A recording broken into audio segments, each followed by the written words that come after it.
You ever get that feeling like you're cruising, just riding a bike downhill, but the chain pops off? You're still flying, you're still steering, wind is whipping through your hair, and there's a big smile on your face, but at the bottom of the hill, you're gonna have to fix it. And you're gonna have to start pushing and pedaling again. That's kind of where this project is right now. The project is still moving, the work hasn't stopped, and you know me, in my optimistic way of thinking, success is nothing less than inevitable. But the truth is, this thing is big. Big enough that every win seems to uncover 3 more battles. And while we found a way forward at every turn so far, sometimes it takes more than grit and iron willpower. Sometimes it takes backup. Now, let me be clear. We're not stuck. We're not giving up. But we are at a point where a few key things could make all the difference. And some of them are just like super helpful things. Some of them we are absolutely desperate for. And this video is our way of saying it out loud. A simple list of things that could keep the wheels turning. Faster, safer, better. Because the truth is, we haven't gotten this far alone. Not even close. This project's been lifted by hundreds of quiet heroes, the folks who have sent tools, left comments, offered advice, tips. There's just such a wealth of knowledge out there. And it's also just like the people who are watching and kind of believing in the project, liking, sharing, commenting, all that stuff. Some people are really far away, but that helps too. And if there's one thing we've learned along the way, it's that when we speak a need out loud, sometimes the universe, and more specifically, sometimes our YouTube community, answers. So here it is, our current needs, big and small, laid out plain, in case you are the next piece of the puzzle. Okay, everybody, thank you again for joining us. And today's a little bit of a different video, something that we just decided a couple hours ago that we wanted to do. So this is a video about some of the things that we could really use help with, right? These are, and if anyone needs help, we need help. Yeah, we definitely need help. On so many levels. So YouTube has been it's just brought so many positive things toward this project. So many, can't even count them. Bob finding us is one of them. And I just was thinking that we get lots of questions about how people can participate, how people can help. And so I wanted to just put out a list of things that could be very helpful to us. Maybe somebody out there in the YouTube universe could be in a situation that could be super helpful, and you never know what's out there. And right. We don't expect a millionaire to come forth and provide us everything on the list, but maybe somebody's job is getting rid of something that could be useful to us, or you just never know. We've had so many blessings come along that we had no idea were going to happen, and they just fall in on us, and we're amazed most of the time. And YouTube is amazing like that. Yeah. Right? So I've got 11 things that we kind of are in need of, and so I was just going to put that out to you guys. Some of them could be super useful. Some of them were, especially toward the end of these lists, we start getting desperate for a few things. And one thing in particular that had my blood pressure up so high today, I had to leave the building. Can I mention one thing? Yeah. The weather forecast today is rain. Yeah. So let's go from there. Okay. Oh my gosh. I had to leave the building, go out in the truck. I was like, man. I was having a panic attack. And it was super stressful. Well, we'll get to that. Okay? All right. So, like I said, we've got 11 things, plus the 12th thing is just maybe something for somebody local here that we're hoping to find. So, the number one thing that we need, and these are going to be ordered to the most critical and the biggest asks are going to be toward the number 11 and 12. So, number one is we need a surveyor. So as you guys know, that we're trying to raise money for our parking lot, and part of that was donated, and we need to raise the other half.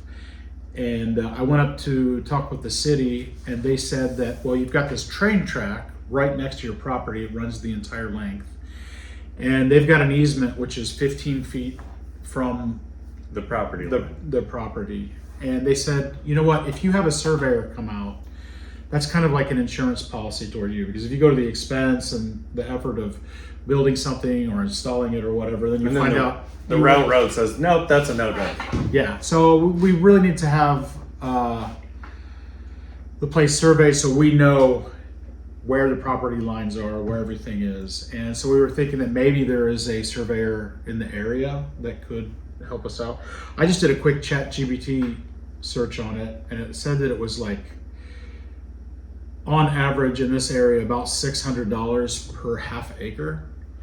And we've got about 3 acres here, so that's $3,500, and Which is really only $3,500 over budget. So, well, anytime any expense comes up, in my mind, it's like, how many windows is that? Yeah, Like, yeah. How many windows could I repair with that money, and how many windows am I sacrificing? So, okay, surveyor is another one. Let's move on. This is something that maybe is a little more applicable for everybody out there. The building is 66,000 square feet. We are trying to get everything up to code, and we're running a lot of wiring and stuff for exit signs, for smoke detectors, for just all kinds of stuff. And we need a lot of wire. yeah, our electrician is awesome. He has donated tons of time to this, but he can't donate the material. Obviously, labor's one thing, material, he can't take money out of his own pocket.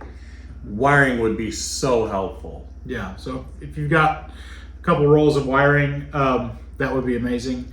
And we're not talking about Not Romex, we're talking about stuff, everything here has to be in conduit. So it's stranded wire that you would pull through conduit. So I mean, if somebody has access to that, has an abundance of it, whatever, I mean, that would be so helpful. Okay. Number 3, we've got a building that's 65 feet tall, and we need gutters. And these are not your average little home gutter. No. You know, the little bitty gutter that runs off of your roof. This would have to be kind of like a gutter company. Yeah, this is gonna have to be somebody that can do commercial guttering. Yeah. And we realize a lot of these are huge asks, and you know, I mean, Probably nothing will come of Yeah, you wish upon a star, and maybe. But the thing is, like, you put that out in the universe, you never know. Right? Yeah. You'll never know if you don't ask. Right. So, because if you think about like 400 feet long, and say it's an inch of water in that, and it's like 12 inches across, that's a lot of weight. That's a lot of water. Yeah, that's a lot of weight, and so they need we can't just go get vinyl house guttering. Yeah, we could, but it'd be on the ground after the first Yeah, rain. That's right. So, okay, the other thing is, and this is something I started to mess with early on in the channel, and that was concrete windowsills.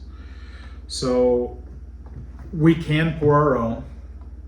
We can create a box, vibrate them, make our own. But if there was a way to get kind of in bulk a good deal on, we need 300 of them. So that would take a lot of time. It would, and we don't have a mixer, which means all hand mixing, bag mix. Even if you just bought cement and gravel and sand, that's still all hand mixing. Mm-hmm. And honestly, even if we did have a mixer, It's still a lot of time. it's an epic thing. So we did have somebody mention our local. There's a local company that deals with stone and those kinds of products, and they gave us contact to a company that manufactures not far from here, and they asked for measurements. But when I wrote them, I was looking to see if we could get like a sponsored deal or something, and that correspondence ended pretty quick, so that didn't pan out. But anyway, that's something that we're looking for. So you never know. So I've been pretty lucky reaching out to companies. Almost like 1 in 10 respond positively. So And again, you don't know until you ask. yes, then just put it out there, and it won't happen if you don't put it out Yeah, there. worst they can do is say no. Okay, so here's another. This is like maybe for somebody local. We've talked about doing glass block and stuff, but I would really like to try to save the original windows as much as possible. and some of them are in kind of rough shape. But I would love to find somebody locally here in Charleston who maybe is retired and has some time, that if we took those windows out, they're steel windows, if they could help us, and there's a ton of them. I mean, it would be probably 3 years of work. Yeah. Or whatever. So this is maybe ridiculous. Your entire retirement. Let's just start with that front venue space, right? It's like 10 windows. If we could take those out, maybe set up a little workshop here at the building, and it would require a little bit of welding, lots of, getting putty out, hard as a rock. Yeah, if you've been watching the videos, you saw in one of them that we had to weld in a new piece of angle iron on the bottom because some of these windows are so old and they've leaked so long that the metal is just rotted away and gone. Mm-hmm. Yeah. So somebody that maybe is kind of a fabricator on one hand, who's into restoration of old things, and maybe can paint them or whatever, and get them kind of revived. They're called pivot windows from 1919, I guess, and they get those functional and operational. Put new glass in them, and so that we can reinstall them. That would be amazing if we could get somebody that could do that. So volunteers, number 5. So we've had 2 volunteer days. I'm going to be releasing our website for the channel here pretty soon. And I'm going to be posting a lot of additional information, some behind the scenes information on things that'll be helpful for us, all of that stuff. And one thing that I noticed on this last volunteer day is it's pretty hard to pin down how many people are going to be showing up when we do those. So through the website, we're welcoming people who want to lend their time and energy to come and get the place cleaned out, work on various projects. And we definitely want to have a waiver form. We want to know who's coming. So I'll be posting some information about that. If you're interested in coming to one of the volunteer days, then the way to sign up for that will be through the website. Yeah, and it's kind of important to have a head count because we usually have people that will donate food for lunch that day. So we kind of need to have some idea of how many are going to come. And then that also helps us plan out, okay, we can put 5 people here, 5 people there, and gives us a little better idea of how we're going to do everything. But the way it is right now, everyone shows up and then we're just kind of scrambling to get everything put together and go. So the other thing is we're constantly in need of equipment of every kind. So maybe there's somebody out there who has some helpful equipment. I'm thinking equipment for like moving stuff, and because there's so much moving stuff around here. Our forklift is still in flux. I mean, we're trying to get the thing going.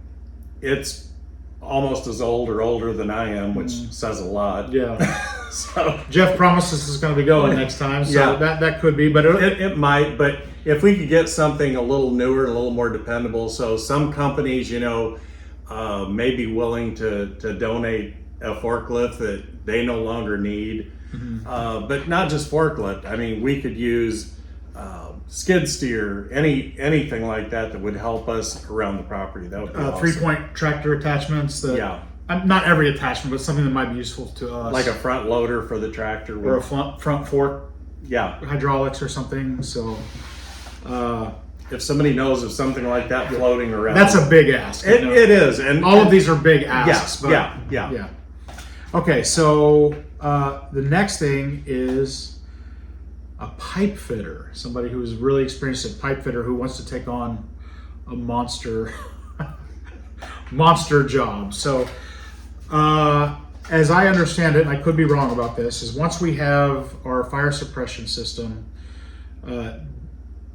planned out by a licensed professional, architect or a NICET level 3 designer, that plan goes to the city signs off on it, and then the installation part happens. So about 80% of the original fire suppression system in the building is still present. About 20% has been removed for one reason or another. And I was told that we can send in 5 sprinkler heads from the existing system, and if they pass a test and they operate correctly, then the rest can be trusted. And you can move forward with the existing stuff. Once the city signs off on the plans, then there's the installation phase. And I guess in Illinois, there is no licensure required for the actual installation of the stuff. So we've had a company out in Colorado who has graciously offered to help us get any of the materials we need for the fire suppression at cost. And once that happens, we'll be sharing all about that company with you guys. And then if we had a pipe fitter who would be willing to kind of walk us through the process, and maybe it wouldn't even be doing the whole thing, but kind of train us up on a section of it till we kind of get the hang of it, and then we can continue on, and then maybe they can come back and check the work. And once that's done, then they have to do tests, and that's when they come in and they load the system and they make sure air's not leaking or whatever's not leaking. Is that right? Mm-hmm. Yeah, and then we're good to go. So a pipe fitter would be amazing. Okay, so we're getting into the bigger and bigger asks, as you can tell. So the next one is that we are raising money for our parking lot. And so there are a couple ways you can do that. We have our Patreon, where I'm posting a little bit of extra content all the time. And then we are doing an auction. And so if you guys could participate in the auction and buy something from our auction, that goes to help that process. So parking lot is huge. Okay, very big one. The second to biggest big one is an architect. So as I was mentioning before, we need to have the plans that the city can approve for the whole project. And that's a stage that, like, at this point, we're starting to get pretty close. We're modifying existing walls. We haven't put any new walls in. Once that happens, you need plans and all of that stuff. We can't do even the toilets. We can't do the showers. There's so much that we can't do until we have the architectural plan that we can show to the city, then they can sign off, make sure everything kind of fits what the codes are and everything is legal. And we also found out, I don't know if you've mentioned this before, but the room that we were going to use for the bathrooms is going to be too small for both. Oh, which is absolutely insane. Yeah, it's too small. So here's why it's insane. Okay, go ahead. You want to tell it? No, go ahead. So part of that room is on the opposite side of the firewall. We're dividing off that lower front area because there's a natural firewall of the original building. That new addition was added later. And so all we have to do is seal off all the entryways between the two and we firewall them off. And then they become officially like two buildings. A separate building. Right. For all intents and purposes. And then looking at the square footage we have, the end goal of that front space would be 240 occupants for an occupancy load based on the square footage, the layout, the exits, and all of that stuff. But that means we've got to have something like 3 toilets plus an ADA compliant toilet for men and women. And part of that bathroom room falls on the wrong side of the firewall. So that room is basically cut in half. We don't have enough room. We may end up... This sounds crazy. This is what sounds crazy. Yeah, because we have 66,000 square feet. Should be enough to do absolutely anything you'd ever want to do, except a bathroom. Except a bathroom. And we may have to end up adding on to the building. We may have to build on. So again, that's where an architect's going to come into play. They're going to have to design the bathroom. The city's going to have to approve it, blah, blah, blah, all that. So, yeah. So if there is some angel architect out there or nice at level 3 designer or somebody that... who has mercy on people that really need help. Honestly, it's not like, we're not trying to ask for just give us this for free. I mean, but... If we Any help would be appreciated. Yeah, if we could find an architect or the designer that kind of knows our situation and is down for working on a shoestring budget, kind of historic building saving restoration type thing, and could give us maybe a little consideration to that degree, that would be awesome. Because I don't know. I don't know how companies around here do it when they're getting these plans made, but it's pretty shocking the costs. Yeah, it's extremely. Okay. So that brings us to the big one. This is the one that actually drove me outside with a panic attack today. And I guess you guys can probably all guess what that was. Bob hinted at it. The weather forecast, rain. And rain outside, a lot of people enjoy rain outside.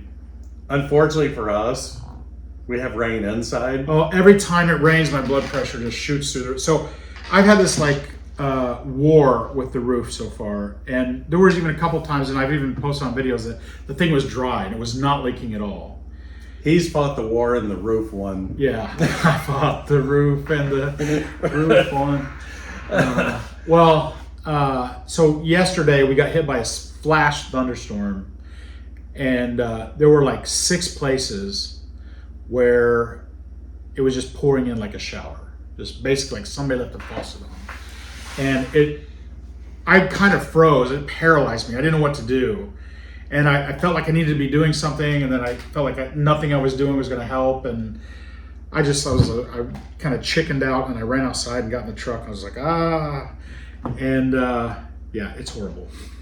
Okay, so we'll have more on the roof, but just actually, let's go ahead and cut to that right now. Okay, cut to that. So,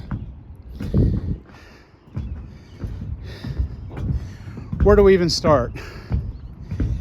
Okay, maybe with the history of this roof. So I heard, and this is rumor, that the previous owner, somebody owed him money, and to settle the debt, whoever it was that owed him put a metal roof on this building. So there are some things that make it seem like they kind of knew what they were doing, but they kind of didn't know what they were doing. Yeah, there's a lot of, I would say, substandard work, and that's being nice. There's some horrible work on this roof. Yeah. Structural things that like were not going to work ever, right? Right. I mean, it's hard. It's going to be hard to tell on video, but right here at this peak, that's a low spot instead of a high spot. So all the water is hitting. Be careful on that ceiling. Whoop! That just popped. Right there. Yeah. So it's almost like that's the lowest spot down there, and this is just like a midpoint or something. This is low, which is exactly what you don't want. Right. And then instead of flashing with flat flashing, they used a rib flashing, which would have been okay, but they stopped this metal way too short. This metal should have been way closer to the cricket. And then look at the cuts on the cricket. You can tell they just had a bunch of trash left. Well, not only that, I mean, come on. Yeah. That's just horrible work. So, and there's the seam. So, in general, the metal on the roof is in really good condition, right? Yeah, most of the metal's not bad. But the joinery and the workmanship is like causing us nightmares. Yeah. And then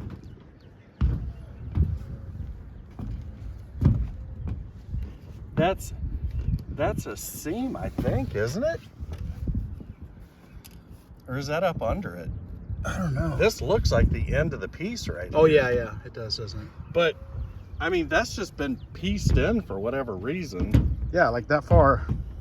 So I made the mistake of walking along that seam a while ago and almost went through it because the purlins underneath it's leaked so long. Yeah, so this is the sheets of metal aren't enough to cross the entire span of the building. So they had 2 pieces, and there's this seam all the way down the middle, which is causing a ton of leakage. And the purlin is rotten because it's leaking there. Oh, in this one place, it's solid. But if you just kind of walk along, you'll find spaces where the purlin is just rotted and disappeared, and it gives as you step. I haven't touched it, but look at this bolt. That bolt is not even down. The rubber washer's not even hitting anything. And there's 100,000 of those, yeah? Yeah. Because their idea of a repair was just keep shooting more and more screws in. Doesn't matter if it hits anything or does anything, just keep shooting screws and hope the problem goes away. I wouldn't stand on that seam. Yeah, so, and there's another problem, and I think multiple people have tried this over the years, is trying to put some kind of stuff down. We don't know if water, so there's pretty decent overlap Yeah, I stuck my finger under there and I couldn't hit the end of this sheet. So I think the overlap is good.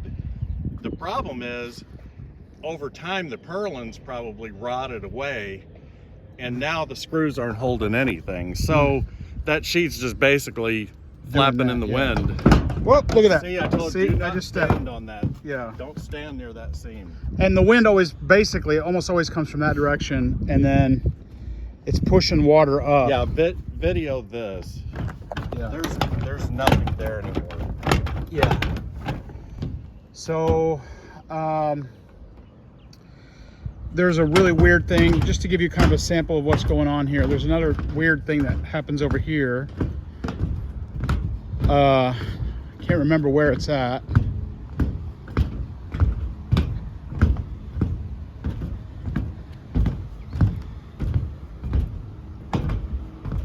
Where is it? Oh, somehow this one is on top of that one. I don't know how that happened. Yeah. And there was another place where I thought it was down here. I mean, could you be can wrong. see water standing right there. Yeah, right there. You can see screws sticking up that aren't doing anything anymore. So the question, and there's the vent. Yeah, we're missing a whirly bird off of that. Flew one. off of that thing. The question is, like, oh, look, raccoon. So I just saw that. Now we know who's doing it. Yeah. Raccoon. Yeah. So I think that, like, the metal's here, the metal's in decent condition, but what do we do? So this standing water is the same on that side. So they should have capped it. They didn't. They tried to just roll the metal up over it. You'd almost have to take and check these lines and see if these screws are into anything anymore. We don't know what condition the rubber washers are in, but you can get really good sealant. It takes some time, but you can just come and squirt over Yeah, I've the seen they top have the of- ones where you just walk and just like Yeah, dab, you just dab, squirt over the dab top of those. as So you're that- walking. That's not an issue as long as the wood, there's something under for those screws to bite into. Yeah. And the worst offenders have all rotted out. Yeah. So. But this along here, there's no just Yeah. fixing that. That's So, gonna have to be redone. Me being the total novice that I am, I tried to do this, and I bought mesh. I put a layer of tar down, and then I put mesh down, and then I put another layer of tar down, hoping that like the mesh would give it a little give or whatever, but still hold it together. But look, all along that seam, it's just a crack. Like, yeah, I it mean, didn't as hold. you're walking, you can just see the roof give. yeah. You know, I'm in a desperate situation, right? I don't have like $200,000 for a new roof, which it's kind of one of those moments where you think, well, you shouldn't have bought the place, right? But who knew? Well, yeah. I mean, you think, oh, it's got a nice metal roof on it. This is going to be great. Yeah. You know, problem solved. No more flat roof. So what you really need is a good, compassionate roofer that would have some mercy on you and Okay. and want to come and try to see what he could do with this. yeah, and so basically, to me, just looking at it, not being experienced, I'm thinking this all has to be separated. New purlins put in. All of the screws have to be replaced, and then all the valleys have to kind of be rebuilt. The pitches. Yeah, there's bad. That has to be. We can go up and take a look at that.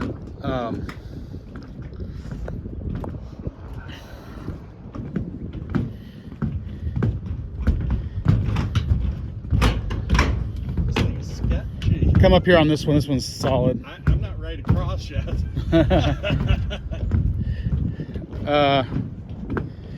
So for example, and this is, I don't know if we're going to be able to communicate this on video.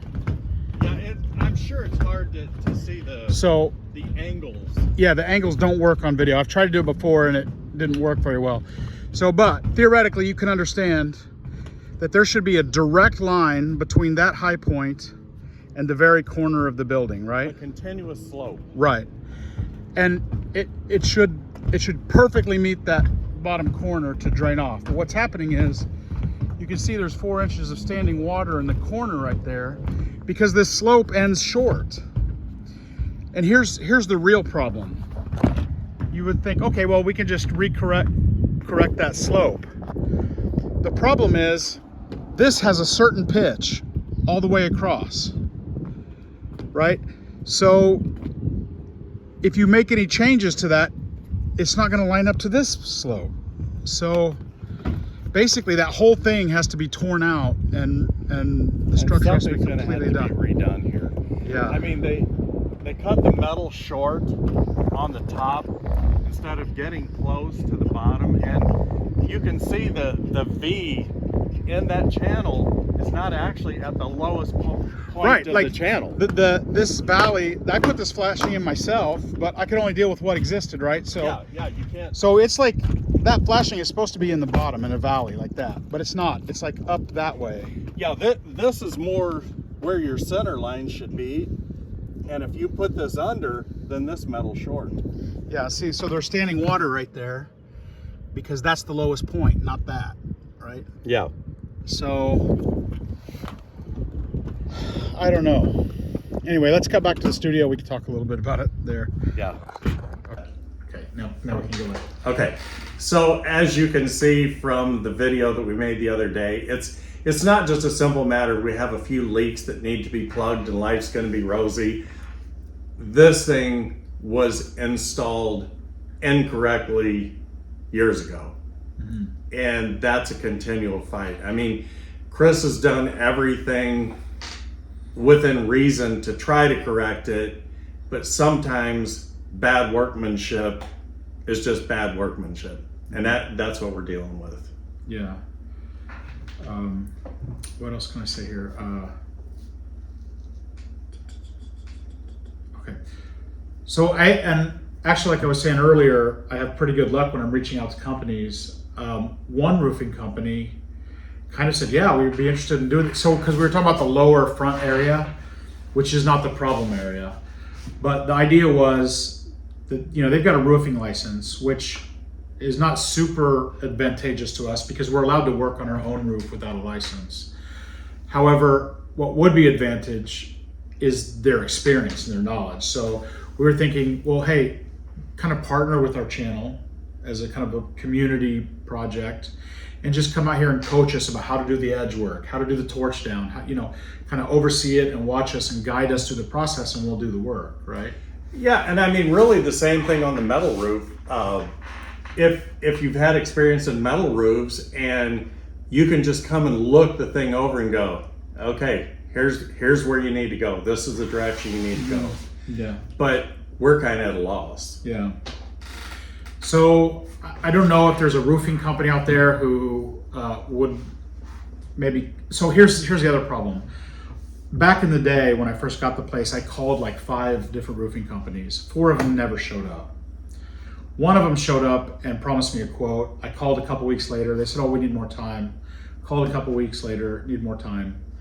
And then this company that I had recently talked to about that front, they kind of fell off the radar as well. And so at the moment, I just feel like I can't even get a quote. I can't even get somebody to come and because we need a goal first, right? We need an idea what's going to happen. And then we can try to strategize about how to make it. The tragic thing about it is, like, say they come here and say it's this many tens or hundreds, who knows how much, thousands of dollars. Then I have to figure out a way to raise that money, which I don't know how I'm going to do. And that's not going to happen overnight. That could be 6 months, could be a year. I don't know how long. The building cannot wait that long. So No. Every time it rains, there's bits of damage being done. Yeah. Yeah. So it's not like, well, we'll put it off for another 2 years and see how it's we an have to immediate figure need. something out. And the wild thing about it is, so if you've been around the channel, you probably know this. I'm relentless. I will not give up on this. Will not give up on it. And so the only thing that jeopardizes this is the roof. If the roof is fixed and we can find out a way to sort that out. To dry this building out. Yeah. The rest of it is just a matter of time and effort and willpower. And I got that unlocked. You got that. I got that. So we need to figure out a way to save this roof. So if there's anybody who has any kind of even helpful information. Yeah, I mean, awesome. if you've been doing this for 20 years and you can take a look at it and say, okay, this is what needs to happen. It's probably going to cost you this much. This is your best bet. At least we have a direction. Yeah. Right now, we are absolutely directionless. Yeah. Okay, so it's horrible. Let's change. Let's move on to the last little kind of the last quirky thing. So recently we had some carts delivered. Let me cut to that video clip here. So what's your names? My name is Tim Loveless. Uh-huh. I'm from Gillespie, Illinois. Okay, that's between St. Louis and Springfield? Yeah, exactly between Springfield and St. Louis. And there was a brown shoe factory in our town in Litchfield. Uh-huh. And these racks that I've brought are from that plant. Wow. What was your name? Okay, my name's Catherine, and I'm from Montclair, which is near Gillespie. Oh, nice. Yeah. So you brought us some shoe racks, I right? brought you some shoe racks. Oh my gosh. So the wonderful thing about shoe racks is, well, first of all, because they're like a major feature in this building for so long. But when you see them in the antique store, they always say not for sale because people want to put quilts on them or whatever. Right. Well, I think the factory probably had thousands of them. Yeah, probably. We'll Yeah. have to see if we can find some old shoes for you Oh! to put. That's what you need. Yesterday, a guy sent us 17 pairs of Buster Brown shoes in the box from like 1950s. Oh my There gosh! you go. Oh, that's There you go, wonderful. back in the shoe business. Wow, Yeah, so we're gonna there do a you little go. display. Yeah, and that's a nice little display. we can put these in A a wine bottle around museum. it. Oh yeah, but they're wonderful. These Oh have my gotten gosh. soft. I'm sorry I let them sit outside. I didn't mean to. Well, Here, I think not they're only that, awesome. I brought you something else. okay. I thought you might be able to use this. Oh, we can always put one of those to use. That's for sure. Yeah. You never have too many of these. Okay. Wow. Yeah, these things are beautiful. They are really neat. You can see how that. Then the choice is, do you like leave the weathered stuff or do you replace and rebuild it identical or what do you do? But some of it's falling apart. yeah, if it falls off, I tend to leave stuff original, but Yeah, it makes it more I think these are interesting. past it. yeah. But at least it shows you what they had. Yeah. That's right. I don't know how the shoes would fit on there or anything. I don't know anything They would about I think they hung them from these they would be hung tied them- together hung and they them would in just here? hang over, yeah. it. Oh. I think, but I'm not sure about that. So I do know that they, a lot of women worked here and they just paid them by the piece that they could produce or whatever, which wasn't really fair because what they could get done also depended on other departments where they were supplied with enough stuff. And so it was, Well, there were glove factories in our town, and that's how the ladies got paid there, is by the pair. by the pair. By the Yeah. gloves, and these just sew, and the spools of thread were great big like this. And a woman that we knew, a friend of my mom's, worked there, and so she always brought those spools home. They were great, they're cones, and they were great fun to play with. Wow. Yeah. Nice. Okay, so maybe we'll just set them right here, and then Bob and I will bring them in a little bit. Okay. Well, Like, they're in rough shape, but they can, you've got all the bones, so